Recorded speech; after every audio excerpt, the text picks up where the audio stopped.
നമസ്കാരം ഗൈസ്, ആർജിയാണ്. നമ്മൾ പാത്രം കൈ കഴിഞ്ഞ് ശ്രുതി അപ്പൊ നമുക്ക് അലക്കി കുളിച്ചിട്ട് പെട്ടെന്ന് ഓടി വരാം. അലക്കി കുളിച്ച് വന്ന് ഡ്രസ്സുമായിട്ട് നമുക്ക് നേരെ അമ്പലത്തിൽ പോവാം. അപ്പൊ ഗൈസ് ഞാൻ ശ്രുതി ഒരുമിച്ചിറങ്ങി അമ്പലത്തേക്ക് പോവാണ്.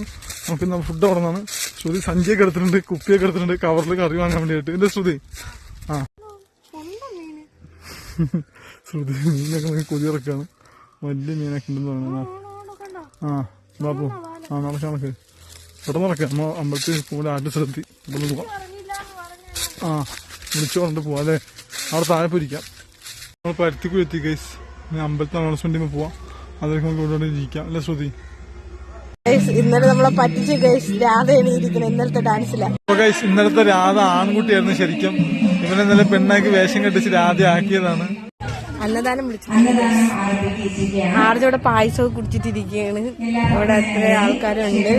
എന്റെ വല്യമ്മ ഇവിടെ വന്നിട്ട് ദോ പോയി നിൽക്കുന്ന എന്റെ വല്യമ്മ മുണ്ട് ധരിയിട്ടിരിക്കുന്ന എന്റെ വല്യമ്മ. അപ്പം തിരക്കുണ്ട്, അത്യാവശ്യം കുഴപ്പമില്ലാത്ത.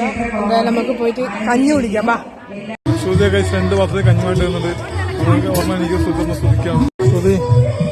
ശ്രുതിയെ കഞ്ഞി കുടിച്ചു തുടങ്ങിയിട്ടുണ്ട്. നമുക്ക് കഞ്ഞി കുടിക്കാം. എനിക്ക് കഞ്ഞി ഇവിടെ കണ്ടു വെച്ചിട്ടുണ്ട്. ഞാൻ കഞ്ഞി കുടിക്കാൻ വേണ്ടി പോവാണ്. ഇവിടെ ഓരോരുത്തരും വീട്ടിലേക്ക് പാത്രത്തിലൊക്കെ വാങ്ങിക്കൊണ്ട് പോകുന്നുണ്ട്. അണ്ടാവിലൊക്കെ വീട്ടിലേക്കുള്ള ഫുഡാണ് വാങ്ങിക്കൊണ്ട് പോകുന്നത്. എന്തായാലും കുഴപ്പമില്ല, നല്ലതല്ലേ. എത്രയോ വർഷങ്ങൾക്ക് ശേഷം നമ്മൾ ശ്രുതി നമ്മൾ പ്ലാവിലിൽ വീണ്ടും കഞ്ഞി കുടിക്കണ്ടേ ശ്രുതി?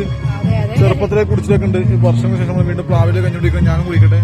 എന്റെ പാത്രം കൊണ്ട് ശ്രുതിനെ കൈതരാന്ന് പറഞ്ഞ് ഭാഗ്യം. Thank you so much. Shruti പാത്രം എടുത്ത് നന്നായി. അതുകൊണ്ട് കുപ്പി നമുക്ക് ചൂടോടെ എടുക്കാൻ പറ്റി, വെള്ളം കുടിക്കാൻ പറ്റും. ഇവിടെ ഗ്ലാസ്സിലെ വെള്ളം കുടിക്കാനാണ്. അപ്പൊ ഇതാകുമ്പോ നമുക്ക് നിറച്ച് കുടിക്കാമല്ലോ. എല്ലാവരും കഞ്ഞി കുടിച്ചോണ്ടിരിക്കാണ്. ചേച്ചിമാരും അമ്മച്ചിമാരും പിള്ളേരും എല്ലാവരും കഞ്ഞി കുടിച്ചോണ്ടിരിക്കാണ്. നമ്മൾ കുടിച്ച് കഴിഞ്ഞാൽ നമുക്ക് വീട്ടിൽ പോകാൻ ലേഡീസിലൂടെ ഗ്യാങ് ആയിട്ടിരുന്ന് കഞ്ഞി കുടിച്ചോണ്ടിരിക്കുകയാണ്.